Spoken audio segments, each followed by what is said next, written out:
ꯖꯧꯖꯥꯡ ꯇꯦꯛꯇ ꯅꯣꯡꯃꯩ ꯀꯥꯞꯂꯛꯈ꯭ꯔꯦ ꯃꯤꯑꯣꯏ ꯑꯃ ꯁꯣꯛꯈ꯭ꯔꯦ꯫ ꯅꯣꯅꯦ ꯗꯤꯁꯇ꯭ꯔꯤꯛꯀꯤ ꯃꯅꯨꯡ ꯆꯟꯕ ꯖꯧꯖꯥꯡ ꯇꯦꯛ ꯈꯨꯟꯗ ꯃꯁꯛ ꯈꯪꯗꯕꯁꯤꯡꯅ ꯅꯣꯡꯃꯩ ꯀꯥꯞꯁꯤꯜꯂꯛꯄꯗꯒꯤ ꯂꯧ ꯁꯨꯗꯨꯅ ꯂꯩꯕ ꯂꯧꯃꯤ ꯑꯃ ꯅꯣꯡꯃꯩꯅ ꯄꯥꯟꯗꯨꯅ ꯁꯣꯛꯂꯦ ꯍꯥꯏꯔꯤ꯫ ꯄꯥꯎꯒꯤ ꯂꯤꯈꯨꯟꯁꯤꯡꯅ ꯍꯥꯏ ꯊꯧꯗꯣꯛ ꯑꯗꯨ ꯉꯔꯥꯡ ꯅꯨꯃꯤꯠ ꯌꯨꯡꯕ ꯃꯇꯨꯡꯗ ꯊꯣꯛꯈꯤꯕꯅꯤ꯫ ꯁꯣꯛꯂꯕ ꯃꯤꯑꯣꯏ ꯑꯗꯨꯒꯤ ꯃꯃꯤꯡꯅ ꯅꯣꯖꯥꯡ ꯍꯥꯎꯀꯤꯞ ꯑꯄꯣꯛꯄ ꯂꯩꯈꯤꯗ꯭ꯔꯕ ꯈꯦꯜꯊꯥꯡ ꯍꯥꯎꯀꯤꯞ ꯀꯧꯏ, ꯖꯧꯖꯥꯡ ꯇꯦꯛ ꯈꯨꯟꯗꯒꯤꯅꯤ ꯍꯥꯏꯔꯤ꯫ ꯃꯍꯥꯛꯅ ꯂꯧ ꯁꯨꯗꯨꯅ ꯂꯩꯔꯤꯉꯩꯗ ꯃꯁꯛ ꯈꯪꯗꯕ ꯃꯤꯑꯣꯏ ꯈꯔꯅ ꯅꯣꯡꯃꯩ ꯀꯥꯞꯁꯤꯜꯂꯛꯄꯗꯒꯤ ꯃꯍꯥꯛꯀꯤ ꯌꯦꯠ ꯊꯪꯕ ꯄꯥꯝꯕꯣꯝ ꯑꯃꯁꯨꯡ ꯊꯕꯥꯛꯇ ꯅꯣꯡꯃꯩꯅ ꯄꯥꯟꯈꯤ ꯍꯥꯏꯔꯤ꯫ ꯅꯣꯡꯃꯩ ꯀꯥꯞꯂꯛꯄ ꯑꯗꯨꯗ ꯁꯣꯛꯂꯕ ꯃꯤꯑꯣꯏ ꯑꯗꯨ ꯃꯅꯥꯛ ꯅꯛꯄ ꯍꯣꯁꯄꯤꯇꯥꯜꯗ ꯄꯨꯈꯠꯇꯨꯅ ꯂꯥꯏꯀꯠꯅꯈ꯭ꯔꯦ꯫ ꯃꯍꯥꯛꯀꯤ ꯍꯛꯆꯥꯡꯒꯤ ꯐꯤꯕꯝ ꯊꯣꯏꯅ ꯅꯨꯡꯁꯥ ꯊꯤꯅꯤꯡꯉꯥꯏꯗꯤ ꯑꯣꯏꯗ꯭ꯔꯦ ꯍꯥꯏꯔꯤ꯫ ꯊꯧꯗꯣꯛ ꯑꯗꯨ ꯊꯣꯛꯈ꯭ꯔꯕ ꯃꯇꯨꯡꯗ ꯁꯦꯟꯇ꯭ꯔꯦꯜ ꯑꯃꯁꯨꯡ ꯁ꯭ꯇꯦꯠ ꯐꯣꯔꯁꯁꯤꯡꯅ ꯃꯐꯝ ꯑꯗꯨꯗ ꯆꯪꯁꯤꯟꯗꯨꯅ ꯊꯤꯕ ꯍꯨꯝꯕꯒꯤ ꯊꯕꯛꯁꯤꯡ ꯆꯠꯊꯈꯤ꯫ ꯃꯤꯐꯥ ꯃꯤꯄꯨꯟꯒꯤ ꯄꯥꯎꯗꯤ ꯊꯣꯏꯗꯣꯛꯅ ꯂꯩꯈꯤꯗꯦ꯫ ꯊꯧꯗꯣꯛ ꯑꯗꯨꯕꯨ Leimatak area chiefs association, Kuki students organisation Leimatak block, Kuki ꯈꯪꯂꯣꯏ ꯂꯣꯄꯤ Leimatak block, Leimatak area youth sporting association ꯑꯃꯁꯨꯡ ꯀꯨꯀꯤ ꯋꯤꯃꯦꯟ ꯌꯨꯅꯤꯌꯟ ꯂꯩꯃꯇꯛꯅ ꯌꯥꯅꯤꯡꯗꯕ ꯐꯣꯡꯗꯣꯛꯂꯤ꯫ ꯂꯨꯞꯁꯤꯡ ꯑꯁꯤꯅ ꯄꯨꯟꯅ ꯈꯨꯠꯌꯦꯛ ꯄꯤꯗꯨꯅ ꯊꯥꯗꯣꯔꯛꯄ ꯆꯦꯔꯣꯜ ꯑꯃꯅ ꯍꯥꯏ ꯄꯥꯏꯕꯁꯤꯡꯅ ꯅꯨꯡꯁꯥꯏ ꯄꯥꯔꯠ ꯑꯃꯗꯒꯤ ꯂꯧ ꯁꯨꯖꯕ ꯀꯨꯀꯤ ꯃꯤꯆꯝꯗ ꯅꯣꯡꯃꯩ ꯀꯥꯞꯁꯤꯜꯂꯛꯈꯤꯕ ꯑꯗꯨ ꯑꯀꯟꯕ ꯃꯑꯣꯡꯗ ꯌꯥꯅꯤꯡꯗꯕ ꯐꯣꯡꯗꯣꯔꯛꯂꯤ꯫ ꯑꯗꯨꯗ ꯁꯣꯛꯈꯤꯕ ꯅꯣꯖꯥꯡ ꯍꯥꯎꯀꯤꯞ ꯈꯨꯠꯂꯥꯏ ꯑꯃꯠꯇ ꯄꯥꯏꯗꯅ ꯃꯥꯒꯤ ꯅꯣꯡꯃꯒꯤ ꯑꯣꯏꯕ ꯁꯨꯐꯝ ꯊꯣꯛꯄ ꯊꯕꯛ ꯁꯨꯗꯨꯅ ꯂꯩꯔꯤꯕꯅꯤ꯫ ꯃꯤꯆꯝꯁꯤꯡ ꯈꯨꯠ ꯊꯥꯕ ꯑꯗꯨꯒꯨꯝꯕ ꯍꯤꯡꯁꯥꯒꯤ ꯊꯧꯗꯣꯛ ꯑꯗꯨ ꯌꯥꯕ ꯉꯝꯂꯣꯏ ꯑꯃꯁꯨꯡ ꯂꯥꯏꯕꯛ ꯊꯤꯕꯅꯤ ꯍꯥꯏꯔꯤ꯫ ꯉꯔꯥꯡꯒꯤ ꯊꯧꯑꯣꯡ ꯑꯗꯨ ꯃꯤꯑꯣꯏꯕꯒꯤ ꯄꯨꯟꯁꯤꯒꯤ ꯃꯃꯜꯕꯨ ꯏꯀꯥꯏ ꯈꯨꯝꯅꯗꯕꯅꯤ ꯑꯃꯁꯨꯡ ꯏꯪꯅ ꯆꯤꯛꯅ ꯅꯨꯡꯁꯤ ꯆꯥꯟꯅꯅ ꯂꯩꯃꯤꯟꯅꯔꯛꯄ ꯃꯔꯤ ꯑꯗꯨ ꯑꯀꯥꯏꯕ ꯄꯤꯅꯅꯕ ꯍꯣꯠꯅꯔꯛꯄꯅꯤ ꯍꯥꯏꯅ ꯄꯜꯂꯗꯨꯅ ꯃꯔꯤ ꯂꯩꯅꯕ ꯑꯣꯊꯣꯔꯤꯇꯤꯁꯤꯡꯅ ꯅꯣꯡꯃꯩ ꯀꯥꯞꯄꯗ ꯆꯦꯟꯅꯔꯤꯕꯁꯤꯡ ꯆꯩꯔꯥꯛ ꯄꯤꯒꯗꯕꯅꯤ꯫ ꯀꯨꯀꯤ ꯈꯨꯟꯖꯥꯁꯤꯡ ꯃꯄꯨꯡ ꯑꯣꯏꯅ ꯂꯧꯎ ꯁꯤꯡꯎꯕꯒꯤ ꯊꯕꯛ ꯇꯧꯔꯤꯕꯁꯤꯡ ꯑꯁꯣꯏ ꯑꯉꯥꯝ ꯊꯣꯛꯍꯟꯗꯅꯕ ꯈꯣꯡꯊꯥꯡꯁꯤꯡ ꯂꯧꯈꯠꯂꯨ ꯍꯥꯏꯕ ꯋꯥꯐꯝ ꯊꯝꯂꯛꯂꯤ꯫ ꯉꯔꯥꯡꯒꯤ ꯅꯣꯡꯃꯩ ꯀꯥꯞꯇꯨꯅ ꯃꯤ ꯁꯣꯛꯍꯟꯈꯤꯕ ꯊꯧꯑꯣꯡ ꯑꯗꯨꯕు ꯂꯣꯡꯁꯥꯏ ꯅꯨꯡꯁꯥꯏ ꯚꯤꯂꯦꯖ ꯑꯣꯊꯣꯔꯤꯇꯤꯅ ꯌꯥꯅꯤꯡꯗꯕ ꯐꯣꯡꯗꯣꯛꯇꯨꯅ ꯑꯁꯤꯒꯨꯝꯕ ꯊꯧꯗꯣꯛ ꯃꯈꯥ ꯇꯥꯅ ꯊꯣꯛꯍꯟꯗꯅꯕ ꯑꯄꯤꯜꯁꯨ ꯇꯧꯔꯛꯂꯤ꯫ ꯄꯟꯕ ꯌꯥꯕꯗꯤ ꯍꯧꯈꯤꯕ ꯃꯇꯝ ꯈꯔꯒꯤ ꯃꯃꯥꯡꯗ ꯉꯔꯥꯡꯒꯤ ꯊꯧꯗꯣꯛ ꯊꯣꯛꯂꯤꯕ ꯖꯧꯖꯥꯡ ꯇꯦꯛ ꯑꯦꯔꯤꯌꯥꯗ ꯊꯕꯛ ꯁꯨꯗꯨꯅ ꯂꯩꯕ ꯅꯥꯒꯥ ꯐꯨꯔꯨꯞꯀꯤ ꯃꯤꯑꯣꯏꯁꯤꯡꯗ ꯅꯣꯡꯃꯩ ꯀꯥꯞꯁꯤꯜꯂꯛꯈꯤꯕ ꯊꯧꯗꯣꯛ ꯂꯩꯈ꯭ꯔꯕꯅꯤ꯫ ꯃꯇꯝ ꯑꯗꯨꯗ ꯊꯣꯛꯈꯤꯕ ꯊꯧꯗꯣꯛ ꯑꯗꯨꯗ ꯇꯣꯉꯥꯟ ꯇꯣꯉꯥꯟꯕ ꯂꯨꯞꯁꯤꯡꯅ ꯀꯨꯀꯤ ꯃꯤꯂꯤꯇꯦꯟꯠꯁꯤꯡꯅ ꯖꯧꯖꯥꯡ ꯇꯦꯛꯀꯤ ꯂꯥꯟꯗꯥ ꯑꯗꯨ ꯆꯠꯊꯈꯤꯕꯅꯤ ꯍꯥꯏꯅ ꯃꯔꯥꯜ ꯁꯤꯈꯤꯕ ꯂꯩꯔꯕꯁꯨ ꯆꯞ ꯆꯥꯅ ꯈꯪꯕ ꯉꯝꯗꯅ ꯂꯩꯔꯤꯕꯅꯤ꯫ ꯉꯔꯥꯡꯒꯤ ꯅꯣꯡꯃꯩ ꯀꯥꯞꯁꯤꯜꯂꯛꯄ ꯑꯗꯨꯗ ꯇꯣꯉꯥꯟ ꯇꯣꯉꯥꯟꯕ ꯀꯨꯀꯤ ꯂꯨꯞꯁꯤꯡꯅ ꯅꯥꯒꯥ ꯐꯨꯔꯨꯞꯀꯤ ꯈꯨꯠꯂꯥꯏ ꯄꯥꯏꯕꯁꯤꯡꯅꯤ ꯍꯥꯏꯅ ꯃꯔꯥꯜ ꯁꯤꯔꯛꯂꯕꯁꯨ ꯑꯣꯐꯤꯁꯤꯌꯦꯜ ꯑꯣꯏꯕ ꯆꯞ ꯆꯥꯕ ꯄꯥꯎ ꯐꯪꯕ ꯉꯝꯗ꯭ꯔꯤ꯫ ꯍꯧꯈꯤꯕ ꯆꯍꯤ ꯁꯣꯛ 2019ꯒꯤ ꯃꯦꯒꯤ 3ꯗ ꯆꯨꯔꯆꯥꯟꯄꯨꯔꯗꯒꯤ ꯍꯧꯔꯛꯇꯨꯅ ꯃꯅꯤꯄꯨꯔꯒꯤ ꯃꯐꯝ ꯀꯌꯥꯗ ꯁꯟꯗꯣꯔꯛꯇꯨꯅ ꯑꯀꯟꯕ ꯏꯔꯥꯡ ꯂꯩꯈꯤꯕ ꯃꯇꯝꯗꯁꯨ ꯏꯝꯐꯥꯜꯗꯒꯤ ꯆꯍꯤ ꯅꯧꯔꯤꯕ ꯅꯨꯄꯤꯃꯆꯥ ꯑꯃꯒ ꯅꯨꯄꯥꯃꯆꯥ ꯑꯃꯒ ꯃꯥꯡꯈꯤꯕ ꯂꯩꯈꯤꯕꯒ ꯂꯣꯏꯅꯅ ꯃꯈꯣꯏ ꯑꯅꯤꯒꯤ ꯖꯧꯖꯥꯡ ꯇꯦꯛ ꯑꯦꯔꯤꯌꯥꯗ ꯀꯨꯀꯤ ꯃꯤꯂꯤꯇꯦꯟꯠꯁꯤꯡꯅ ꯍꯥꯠꯈꯤ ꯍꯥꯏꯕꯒꯤ ꯆꯤꯡꯅꯕ ꯂꯩꯔꯤꯕꯅꯤ꯫ ꯐꯥꯖꯤꯜꯂꯒ ꯊꯝꯂꯨꯕ ꯀꯣꯟꯁꯥ ꯈꯨꯟꯒꯤ ꯅꯨꯄꯤꯁꯤꯡꯒꯤ ꯃꯔꯛꯇꯒꯤ ꯃꯤꯑꯣꯏ 3ꯗꯤ ꯖꯦꯅꯤꯝꯁꯇ ꯂꯥꯌꯦꯡꯅꯅꯕ ꯄꯨꯔꯛꯈ꯭ꯔꯦ꯫ ꯀꯥꯡꯄꯣꯛꯄꯤ ꯗꯤꯁꯇ꯭ꯔꯤꯛꯀꯤ ꯂꯩꯂꯣꯟ ꯋꯥꯏꯐꯩ ꯈꯨꯟꯗꯒꯤ ꯀꯨꯀꯤꯁꯤꯡꯅ ꯐꯥꯖꯤꯜꯂꯕ ꯃꯇꯨꯡꯗ ꯃꯦꯒꯤ 15ꯗ ꯊꯥꯗꯣꯔꯛꯈꯤꯕ ꯑꯗꯨꯗ ꯌꯥꯎꯔꯛꯈꯤꯕꯅꯤ ꯍꯥꯏꯕ ꯀꯣꯟꯁꯥꯈꯣꯜꯒꯤ ꯅꯨꯄꯤ 3ꯒꯤ ꯍꯛꯆꯥꯡꯒꯤ ꯐꯤꯕꯝ ꯁꯣꯛꯆꯤꯜꯂꯛꯄꯗꯒꯤ ꯄꯣꯔꯣꯝꯄꯥꯠꯇ ꯂꯩꯕ Jawaharlal Nehru Institute of Medical Sciences ꯖꯦꯅꯤꯝꯁꯇ ꯂꯥꯌꯦꯡꯅꯅꯕ ꯄꯨꯔꯛꯈ꯭ꯔꯦ꯫ ꯖꯦꯅꯤꯝꯁꯇ ꯄꯨꯈꯠꯂꯛꯇꯨꯅ ꯍꯧꯖꯤꯛ ꯂꯥꯌꯦꯡ ꯆꯠꯊꯔꯤꯕꯤ ꯅꯨꯄꯤ 3 ꯑꯗꯨꯗꯤ ꯄꯋꯥꯡꯕꯣꯟ ꯂꯤꯌꯨ ꯊꯤꯌꯨꯃꯥꯏ ꯆꯍꯤ 39, ꯗꯤꯉꯝ ꯂꯤꯌꯨ ꯑꯕꯣꯟꯃꯥꯏ ꯆꯍꯤ 98 ꯑꯃꯁꯨꯡ ꯋꯤꯗꯤꯝ ꯂꯤꯌꯨ ꯆꯋꯥꯡ ꯆꯍꯤ 64ꯅꯤ ꯍꯥꯏꯔꯤ꯫ ꯃꯈꯣꯏ ꯂꯣꯏꯅꯃꯛ ꯀꯥꯡꯄꯣꯛꯄꯤ ꯗꯤꯁꯇ꯭ꯔꯤꯛꯀꯤ ꯃꯅꯨꯡ ꯆꯟꯕ ꯀꯣꯟꯁꯥꯈꯣꯜꯗꯒꯤ ꯉꯥꯛꯇꯅꯤ꯫ ꯃꯦꯒꯤ 16ꯗ ꯃꯈꯣꯏꯕꯨ ꯂꯩꯂꯣꯟ ꯋꯥꯏꯐꯩꯗ ꯈꯨꯟꯒꯤ ꯃꯤꯑꯣꯏꯁꯤꯡ ꯌꯥꯎꯅ ꯀꯨꯀꯤ ꯃꯤꯂꯤꯇꯦꯟꯠꯁꯤꯡꯅ ꯐꯥꯖꯤꯟꯗꯨꯅ ꯊꯝꯂꯕ ꯇꯨꯡꯗ ꯃꯦ 15ꯗ ꯆꯍꯤ 2ꯒꯤ ꯅꯨꯄꯤꯃꯆꯥ ꯑꯃ ꯌꯥꯎꯅ ꯅꯨꯄꯤ 12ꯕꯨ ꯊꯥꯗꯣꯔꯛꯈꯤꯕ ꯑꯗꯨꯒꯤ ꯃꯇꯨꯡꯗꯒꯤ ꯅꯨꯄꯤ 3 ꯑꯗꯨ ꯃꯈꯥꯟ ꯔꯤꯂꯤꯐ ꯀꯦꯝꯞꯇ ꯆꯪꯖꯐꯝ ꯂꯧꯗꯨꯅ ꯂꯩꯔꯛꯈꯤꯕꯅꯤ꯫ ꯃꯈꯣꯏ ꯄꯨꯛ ꯅꯥꯕ, ꯅꯨꯡꯁꯥ ꯁꯣꯔ ꯍꯣꯟꯕꯗ ꯋꯥꯕ ꯑꯃꯁꯨꯡ ꯑꯇꯩ ꯃꯈꯜ ꯀꯌꯥꯒꯤ ꯂꯥꯏꯑꯣꯡꯁꯤꯡ ꯎꯠꯂꯒ ꯅꯥꯔꯛꯄꯅꯤ ꯑꯃꯁꯨꯡ ꯃꯈꯣꯏꯒꯤ ꯍꯛꯆꯥꯡꯒꯤ ꯐꯤꯕꯝ ꯁꯣꯛꯆꯤꯜꯂꯛꯄꯗꯒꯤ ꯉꯔꯥꯡ ꯅꯨꯡꯊꯤꯜ ꯄꯨꯡ 4:30 ꯇꯥꯔꯛꯄꯗ ꯖꯦꯅꯤꯝꯁ ꯍꯣꯁꯄꯤꯇꯥꯜꯗ ꯂꯥꯏꯀꯠꯅꯅꯕ ꯄꯨꯔꯛꯈꯤꯕꯅꯤ꯫ ꯃꯈꯣꯏ 3ꯃꯛ ꯍꯧꯖꯤꯛ ꯖꯦꯅꯤꯝꯁꯇ ꯂꯥꯏꯀꯠꯅꯔꯤ ꯍꯥꯏꯔꯤ꯫ ꯄꯟꯕ ꯌꯥꯕꯗꯤ ꯍꯧꯈꯤꯕ ꯃꯦꯒꯤ 16ꯗ ꯀꯥꯡꯄꯣꯛꯄꯤ ꯗꯤꯁꯇ꯭ꯔꯤꯛꯀꯤ ꯃꯅꯨꯡ ꯆꯟꯕ ꯀꯣꯠꯂꯦꯟ ꯑꯃꯁꯨꯡ ꯀꯣꯠꯖꯤꯝꯒꯤ ꯃꯔꯛꯇ ꯃꯁꯛ ꯈꯪꯗꯕꯁꯤꯡꯒꯤ ꯑꯦꯝꯕꯨꯁꯇ ꯊꯥꯗꯧ ꯆꯔꯆ ꯂꯨꯆꯤꯡꯕ 3 ꯍꯥꯠꯈꯤꯕꯒꯤ ꯊꯧꯗꯣꯛ ꯑꯗꯨꯒ ꯏꯀꯥꯟ ꯀꯥꯟꯅꯗꯅ ꯂꯥꯏꯀꯠꯅꯔꯤꯕꯤ ꯅꯨꯄꯤ 3 ꯑꯁꯤ ꯌꯥꯎꯅ ꯃꯈꯣꯏ 19 ꯂꯩꯂꯣꯟ ꯋꯥꯏꯐꯩ ꯈꯨꯟꯗꯒꯤ ꯈꯨꯟ ꯑꯗꯨꯒꯤ ꯈꯨꯟꯖꯥꯁꯤꯡ ꯑꯃꯁꯨꯡ ꯀꯨꯀꯤ ꯃꯤꯂꯤꯇꯦꯟꯠꯁꯤꯡꯅ ꯐꯥꯔꯒ ꯄꯨꯈꯤꯕꯅꯤ꯫ ꯃꯈꯣꯏ 19 ꯑꯃꯁꯨꯡ ꯑꯇꯣꯞꯄ ꯃꯐꯝꯗꯒꯤ ꯃꯤꯑꯣꯏ 2 ꯑꯃꯒ ꯄꯨꯟꯅ ꯃꯤꯑꯣꯏ 10 ꯀꯨꯀꯤꯁꯤꯡꯅ ꯐꯥꯖꯤꯜꯂꯒ ꯊꯝꯈꯤꯕꯒꯤ ꯃꯥꯌꯣꯛꯇ Senapati district tasu kuki mi furuki mioi kunipa naga singna fajinduna thamluraba tungda nakan ani gi mioi taramari megi tang taramanga da thadok narkiba matungda lemhori ba kuki gi mioi taramari su numit kuntari ni sukna kuki gi mioi taramari naga singna fajinduna thamlakiba adu naga singna thadokibani adu monima kuki singna fajilaga thamkiba naga misam taruk adugi haksang matam kuina fangdana leiruraba tungda Jun gi tang tara da Kangpokpi district gi asiba haksang oina fangkibani haksang sing adu makak laga miha thi na hatlam badaki hojik su imong manung na makhoi gi achumba wail fangdriba fawba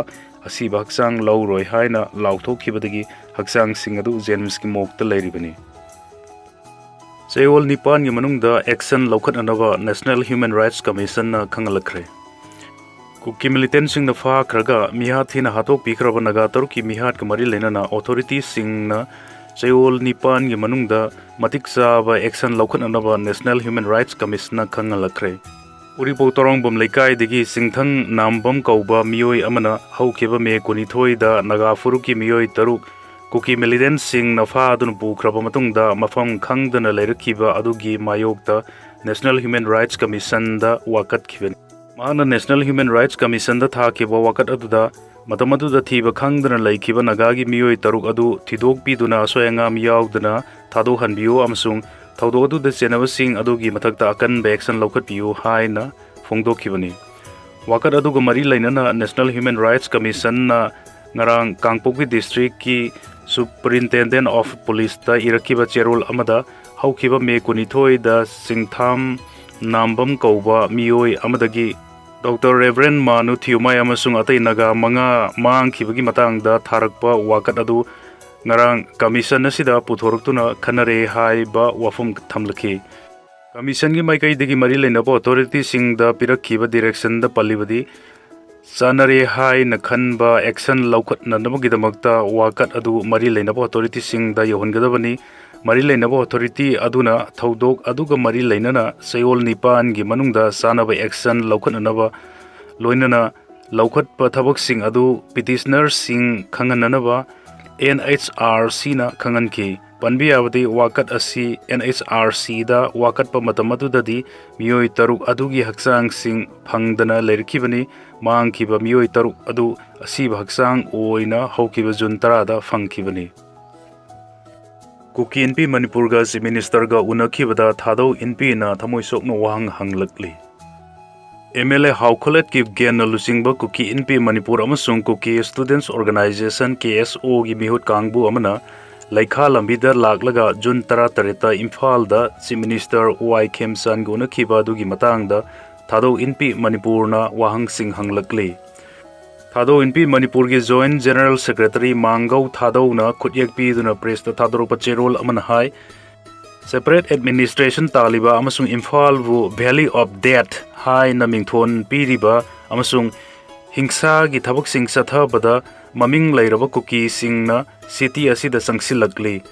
makoi gi khongthang asi pastor ani yauna su group sing ga mari leinaba kuki militant sing na naga taruk minung si khangdana tamthi ba mongda hatpi khibani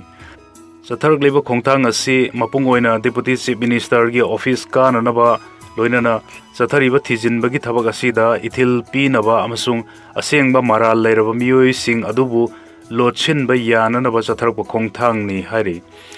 su agreement ki makhada operate tawriba militant sing na sathariba thawong sing adu miyam dagi na thairaga thamnaba sangsilak ba khongthang ni haina Lawi Hari. Serola dun makata na hai, thado NP Manipur na matam kaya gi mamang dagi hingsa zathabada haleng draba kuki group sing na khatnabasu hauba irang chauthok hananabasu honaba purup sing da target taurukpa aduga masana victim oiba malhanba thoksil zathaba punama khangnar bamba afong ngaktani India laingak na kuki themna na satharakpa thoksil kaya asida lamdam asigi mioi kaya gi punsi pikhamnakre amasung lamdam asigi ing tappa amasung tangdu leita bada chauna singnaduna lagli sathari bathawong sing asida cheneri basing laingak na phaba ngamdaba asi yamna section ningai oire me tarahum doida kotlen amasung kotjim gi kuki singna namna khunda ba mafamda ꯆꯠꯊꯈꯤꯕ ꯑꯦꯝꯕꯨꯁꯇ ꯊꯥꯗꯧ pastor ꯑꯍꯨꯝ ꯂꯩꯈꯤꯗꯕ ꯊꯧꯗꯣꯛ ꯑꯗꯨꯒ ꯃꯔꯤ ꯂꯩꯅꯅ ꯍꯧꯖꯤꯛ ꯐꯥꯎꯕꯗ ꯃꯤꯑꯣꯏ ꯑꯃꯠꯇ ꯐꯥꯒꯠꯄ ꯂꯩꯇ꯭ꯔꯤ꯫ ꯅꯥꯒꯥꯒꯤ ꯃꯤꯑꯣꯏ 6 ꯐꯥꯈ꯭ꯔꯒ ꯍꯥꯠꯈꯤꯕꯒꯤ ꯊꯧꯗꯣꯛ ꯑꯗꯨꯗ ꯆꯦꯟꯅꯕꯁꯤꯡ ꯃꯁꯛ ꯇꯥꯛꯈ꯭ꯔꯦ ꯑꯃꯁꯨꯡ ꯃꯈꯣꯏꯒꯤ ꯈꯨꯠꯇ ꯅꯨꯄꯤꯁꯤꯡ ꯐꯥꯖꯤꯟꯗꯨꯅ ꯊꯝꯂꯤꯉꯩꯗ ꯃꯤꯑꯣꯏꯕꯒꯤ ꯁꯥꯗꯣꯡ ꯃꯈꯣꯏꯒꯤ ꯅꯨꯄꯤꯁꯤꯡꯗ ꯄꯤꯖꯈꯤ ꯍꯥꯏꯅ ꯃꯔꯥꯜ ꯁꯤꯔꯛꯄ ꯋꯥꯐꯝ ꯂꯩꯔꯤꯕ ꯑꯗꯨꯒ ꯃꯔꯤ ꯂꯩꯅꯅ ꯍꯧꯖꯤꯛ ꯐꯥꯎꯕꯗ ꯊꯕꯛ ꯑꯃꯠꯇ ꯂꯧꯈꯠꯇꯅ ꯂꯩꯔꯤꯕꯅꯤ꯫ ꯊꯥꯗꯧ ꯄꯥꯁꯇꯔ 3 ꯍꯥꯠꯄ ꯑꯃꯁꯨꯡ ꯅꯥꯒꯥꯒꯤ ꯃꯤꯑꯣꯏ 6 ꯍꯥꯠꯈꯤꯕ ꯑꯗꯨ ꯀꯥꯡꯂꯨꯞ ꯑꯃꯠꯇꯅ ꯆꯠꯊꯕꯅꯤ ꯍꯥꯏꯅ ꯂꯧꯏ ꯍꯥꯏꯔꯤ꯫ ꯍꯧꯖꯤꯛ ꯂꯩꯉꯥꯛꯅ ꯆꯠꯊꯔꯤꯕ ꯊꯤꯖꯤꯟ ꯍꯨꯝꯖꯤꯜꯂꯤꯕ ꯑꯁꯤ ꯁꯦꯝꯗꯣꯛ ꯁꯥꯗꯣꯛꯅꯅꯕ ꯑꯃꯁꯨꯡ ꯑꯆꯨꯝꯕ ꯋꯥꯌꯦꯜ ꯐꯪꯍꯟꯅꯕ ꯍꯣꯠꯅꯕꯗ ꯑꯌꯦꯠ ꯑꯄꯟ ꯄꯤꯅꯅꯕ ꯇꯧꯔꯛꯂꯤꯕ ꯈꯣꯡꯊꯥꯡꯁꯤꯡ ꯑꯁꯤ ꯆꯤꯐ ꯃꯤꯅꯤꯁꯇꯔ ꯑꯃꯗꯤ ꯂꯩꯉꯥꯛꯀꯤ ꯃꯔꯤ ꯂꯩꯅꯕꯁꯤꯡꯅ ꯑꯃꯁꯨꯡ ꯃꯀꯣꯛ ꯊꯣꯡꯕ ꯑꯣꯐꯤꯁꯤꯌꯦꯜꯁꯤꯡꯅ ꯈꯪꯖꯤꯟꯅꯅꯕ ꯆꯦꯛꯁꯤꯟꯋꯥ ꯊꯝꯂꯛꯂꯤ꯫ ꯂꯨꯄꯥ ꯂꯥꯈ 10ꯒꯤ ꯁꯦꯟꯒꯤ ꯃꯅꯥ ꯄꯨꯔꯤꯕꯤ ꯃꯥꯎꯏꯁ ꯂꯨꯆꯤꯡꯕꯤ ꯀꯣꯜꯀꯇꯥ ꯄꯨꯂꯤꯁꯇ ꯁꯔꯦꯟꯗꯔ ꯇꯧꯈ꯭ꯔꯦ꯫ ꯂꯨꯄꯥ ꯂꯥꯈ 10ꯒꯤ ꯁꯦꯟꯒꯤ ꯃꯅꯥ ꯄꯨꯔꯤꯕꯤ ꯅꯨꯄꯤ ꯃꯥꯎꯏꯁ ꯂꯨꯆꯤꯡꯕꯤ ꯑꯃ ꯀꯣꯜꯀꯇꯥ ꯄꯨꯂꯤꯁꯇ ꯁꯔꯦꯟꯗꯔ ꯇꯧꯈ꯭ꯔꯦ ꯍꯥꯏꯅ ꯁꯦꯅꯤꯌꯔ ꯑꯣꯐꯤꯁꯤꯌꯦꯜ ꯑꯃꯅ ꯉꯔꯥꯡ ꯐꯣꯡꯗꯣꯛꯈ꯭ꯔꯦ꯫ ꯀꯣꯜꯀꯇꯥꯒꯤ ꯄꯨꯂꯤꯁ ꯀꯃꯤꯁꯅꯔ ꯑꯖय ꯀꯨꯃꯥꯔ ꯅꯟꯗꯅ ꯐꯣꯡꯗꯣꯛꯄ ꯃꯇꯨꯡ ꯏꯟꯅ ꯄꯨꯁꯄꯥ ꯄꯥꯔꯤ ꯑꯃꯁꯨꯡ ꯕꯔꯁꯥ ꯍꯥꯏꯔꯒꯁꯨ ꯈꯪꯅꯕ ꯁꯀꯨꯟꯇꯂꯥ ꯃꯍꯥꯇꯣ ꯉꯔꯥꯡ ꯂꯥꯜ ꯕꯖꯥꯔꯗ ꯂꯩꯕ ꯀꯣꯜꯀꯇꯥ ꯄꯨꯂꯤꯁ ꯍꯦꯗꯀ꯭ꯋꯥꯇꯔꯁꯇ ꯁꯔꯦꯟꯗꯔ ꯇꯧꯈꯤꯕꯅꯤ꯫ ꯃꯍꯥꯛꯅ ꯅꯣꯡꯃꯩ ꯑꯃ ꯑꯃꯁꯨꯡ ꯅꯣꯡꯃꯩ ꯃꯔꯨ 94ꯁꯨ ꯈꯨꯠꯁꯤꯟꯅꯈꯤ ꯍꯥꯏꯅ ꯄꯨꯂꯤꯁ ꯀꯃꯤꯁꯅꯔꯅ ꯐꯣꯡꯗꯣꯛꯂꯤ꯫ ꯃꯍꯥꯛꯅ ꯍꯥꯏꯈꯤ ꯁꯀꯨꯟꯇꯂꯥ ꯑꯁꯤ ꯑꯥꯏꯟꯅ ꯑꯊꯤꯡꯕ ꯊꯝꯈ꯭ꯔꯕ CPI ꯃꯥꯎꯏꯁꯀꯤ ꯖꯦꯅꯔꯦꯜ ꯀꯃꯤꯇꯤꯒꯤ ꯃꯦꯝꯕꯔꯅꯤ ꯑꯃꯗꯤ ꯃꯍꯥꯛ ꯍꯧꯈꯤꯕ ꯆꯍꯤ ꯀꯌꯥ ꯑꯁꯤ ꯇꯣꯉꯥꯟ ꯇꯣꯉꯥꯟꯕ ꯃꯐꯝꯁꯤꯡꯗ ꯊꯕꯛ ꯇꯧꯔꯛꯈꯤꯕꯅꯤ꯫ ꯋꯦꯁ ꯕꯦꯡꯒꯜꯒꯤ ꯖꯔꯒ꯭ꯔꯥꯝ ꯗꯤꯁꯇ꯭ꯔꯤꯛꯀꯤ ꯕꯦꯜꯄꯍꯥꯔꯤꯗꯒꯤ ꯁꯀꯨꯟꯇꯂꯥ ꯁꯣꯛ 2001ꯗ ꯂꯨꯞ ꯑꯁꯤꯗ ꯌꯥꯎꯈꯤꯕꯅꯤ ꯍꯥꯏꯅ ꯃꯍꯥꯛꯅ ꯐꯣꯡꯗꯣꯛꯂꯤ꯫ ꯃꯍꯥꯛ ꯁꯔꯦꯟꯗꯔ ꯇꯧꯈꯤꯕ ꯑꯁꯤ ꯃꯥꯎꯏꯁꯀꯤ ꯃꯥꯌꯣꯛꯇ ꯆꯠꯊꯔꯤꯕ ꯑꯣꯄꯔꯦꯁꯟꯗ ꯑꯆꯧꯕ ꯃꯥꯏ ꯄꯥꯛꯄ ꯑꯃꯅꯤ ꯍꯥꯏꯕ ꯋꯥꯐꯝꯁꯨ ꯄꯨꯂꯤꯁꯅ ꯊꯝꯂꯤ꯫ ꯄꯨꯂꯤꯁꯀꯤ ꯃꯇꯨꯡ ꯏꯟꯅ ꯖꯔꯒ꯭ꯔꯥꯝ ꯗꯤꯁꯇ꯭ꯔꯤꯛꯀꯤ ꯕꯦꯜꯄꯍꯥꯔꯤ ꯄꯨꯂꯤꯁ ꯁ꯭ꯇꯦꯁꯟꯒꯤ ꯃꯅꯨꯡ ꯆꯟꯅ ꯂꯩꯕ ꯃꯦꯆꯨꯋꯥ ꯈꯨꯟꯗ ꯄꯣꯛꯈꯤꯕ ꯁꯀꯨꯟꯇꯂꯥ ꯆꯍꯤ ꯅꯧꯅ ꯃꯥꯎꯏꯁꯀꯤ ꯏꯍꯧꯗ ꯌꯥꯎꯈꯤ꯫ ꯑꯍꯥꯟꯕꯗ ꯃꯍꯥꯛ ꯏꯍꯧ ꯑꯁꯤꯒꯤ ꯃꯅꯨꯡꯗ ꯀꯜꯆꯔꯦꯜ ꯑꯦꯛꯇꯤꯚꯤꯇꯤꯁꯤꯡꯒ ꯃꯔꯤ ꯂꯩꯅꯈꯤ ꯑꯃꯗꯤ ꯃꯇꯨꯡꯗ ꯈꯨꯠꯂꯥꯏ ꯄꯥꯏꯕꯒ ꯂꯣꯏꯅꯅ ꯇꯣꯉꯥꯟ ꯇꯣꯉꯥꯟꯕ ꯃꯐꯝꯁꯤꯡꯗ ꯊꯕꯛ ꯇꯧꯈꯤ ꯍꯥꯏꯅ ꯃꯈꯣꯏꯅ ꯐꯣꯡꯗꯣꯛꯂꯤ꯫ ꯄꯟꯕ ꯌꯥꯕꯗꯤ ꯃꯍꯥꯛꯅ ꯁꯔꯦꯟꯗꯔ ꯇꯧꯈ꯭ꯔꯤꯕ ꯑꯁꯤ ꯚꯦꯇꯔꯟ ꯃꯥꯎꯏꯁ ꯂꯨꯆꯤꯡꯕ ꯁ꯭ꯔꯗ ꯕꯤꯁ꯭ꯋꯥꯁ ꯑꯦꯂꯥꯏꯁ ꯕꯦꯂꯥ ꯓꯥꯔꯈꯟꯗ ꯖꯦꯅꯔꯦꯜ ꯀꯃꯤꯇꯤꯒꯤ ꯃꯦꯝꯕꯔ ꯀꯣꯜꯀꯇꯥ ꯄꯨꯂꯤꯁꯅ ꯐꯥꯈꯤꯕ ꯆꯌꯣꯜ ꯈꯔꯒꯤ ꯃꯇꯨꯡꯗꯅꯤ꯫ ꯍꯟꯗꯛꯇ ꯃꯙ ꯄꯥꯇ꯭ꯔ ꯀꯧꯕ ꯍꯨꯒ꯭ꯂꯤ ꯗꯤꯁꯇ꯭ꯔꯤꯛꯇꯒꯤ ꯑꯇꯣꯞꯄ ꯃꯥꯎꯏꯁ ꯑꯃꯁꯨ ꯁꯔꯦꯟꯗꯔ ꯇꯧꯈ꯭ꯔꯕꯅꯤ꯫ ꯄꯨꯂꯤꯁ ꯀꯃꯤꯁꯅꯔꯅ ꯍꯥꯏꯈꯤ ꯍꯧꯈꯤꯕ ꯆꯍꯤ ꯈꯔ ꯑꯁꯤꯗ ꯃꯥꯎꯏꯁ ꯀꯥꯗꯔ ꯑꯃꯁꯨꯡ ꯂꯨꯆꯤꯡꯕ ꯀꯌꯥꯃꯨꯛ ꯐꯥꯈ꯭ꯔꯦ, ꯍꯥꯠꯈ꯭ꯔꯦ ꯅꯠꯇ꯭ꯔꯒ ꯁꯔꯦꯟꯗꯔ ꯇꯧꯈ꯭ꯔꯦ꯫ ꯍꯧꯖꯤꯛ ꯂꯩꯍꯧꯔꯤꯕ ꯑꯇꯩ ꯃꯥꯎꯏꯁꯁꯤꯡꯁꯨ ꯍꯤꯡꯁꯥꯒꯤ ꯂꯝꯕꯤ ꯊꯥꯗꯣꯛꯇꯨꯅ ꯃꯍꯧꯁꯥꯒꯤ ꯄꯨꯟꯁꯤꯗ ꯍꯜꯂꯛꯅꯅꯕ ꯃꯍꯥꯛꯅ ꯑꯄꯤꯜ ꯇꯧꯔꯤ꯫ ꯃꯍꯥꯛꯅ ꯍꯥꯏꯈꯤ ꯁꯀꯨꯟꯇꯂꯥ ꯅꯧꯅ ꯈꯨꯟꯗꯥ ꯂꯩꯇꯥꯍꯟꯅꯅꯕꯒꯤꯗꯃꯛꯇ ꯒꯚꯔꯟꯃꯦꯟꯠꯀꯤ ꯄꯣꯂꯤꯁꯤ ꯃꯇꯨꯡ ꯏꯟꯅ ꯊꯕꯛ ꯂꯧꯈꯠꯂꯒꯅꯤ꯫ ꯎꯠꯇꯔ ꯄ꯭ꯔꯗꯦꯁꯇ ꯕꯦꯡꯛꯀꯤ ꯂꯣꯀꯔꯗꯒꯤ ꯂꯨꯄꯥ ꯀ꯭ꯔꯣꯔ ꯀꯌꯥꯃꯨꯛꯀꯤ ꯁꯅꯥ ꯃꯥꯡꯈ꯭ꯔꯦ꯫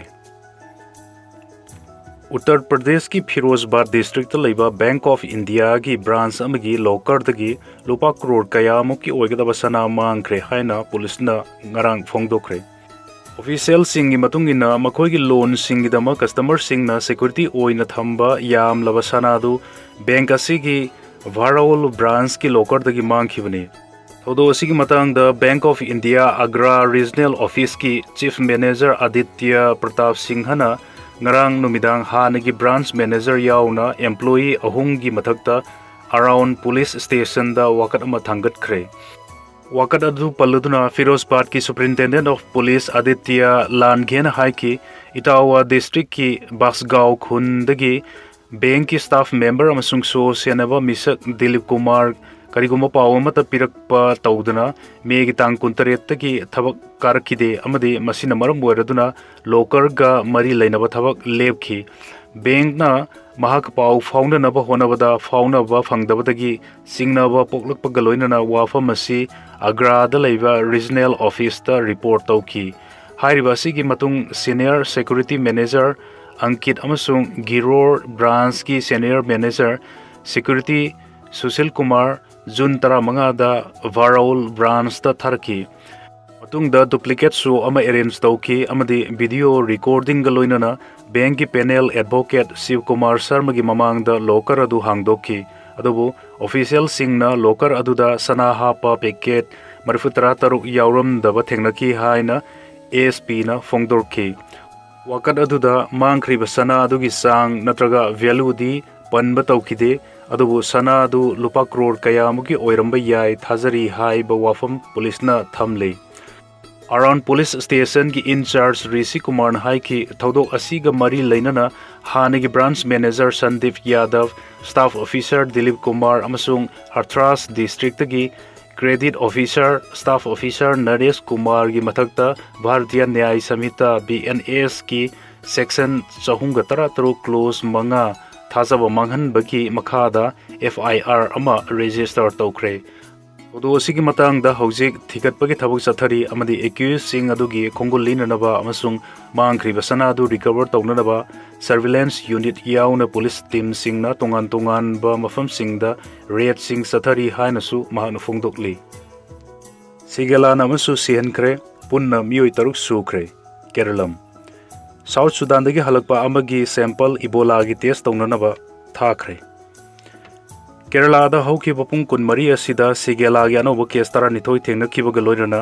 बैक्टीरियल इन्फेक्शन असिना मरम ओइरदुना सही 65 सुरबी नुपी अमसु सीख्रे हाइना हेल्थ डिपार्टमेंट के ऑफिशियल सिंगना फोंदोख्रे ऑफिशियल सिंगदुगी मतुंग इना सिगेला ना मरम ओइरदुना ख्वाइदगी नौना सीख्रिबा नुपी अदु मालापुरम डिस्ट्रिक्ट तगिने महाक थारगा चलिबा सही असिगी ओइना हौजिक फावबदा स्टेट असिदा लाइना असिना मरम ओइरदुना सीखिबा मिगी मसिंग असि तरुक सुख्रे मकोई तरुक तुगी मनुंगदा मंगादी चलिबा था असि खक्तदा सीखिबनी हाइना फोंदोकलदुना मकोइना हाइकी हौजिक फावबदा लैखिद्रबसिंग अदुगी मनुंगदा चही 8 फावबगी मनुंगदा लैबा अंगांग अहुमसु याउरी ऑफिशियल सिंगदुना हाइकी हौकीबा पुंग कुनमरी असिदसु स्टेट सिदा सिगेलागी अनौब केस 12 थेंगनखि अनौब केसिंग अदु तिरुवनंतपुरम कोल्लम तिसूर मलापुरम कोन्नूर अमसुंग कोर्जिकोड डिस्ट्रिक्ट थेंगनखिबनी हाइना मकोइना फोंदोकली मकोइना हाइकी अनौब केसिंग अदुगी मनुंगदा कानूर डिस्ट्रिक्ट की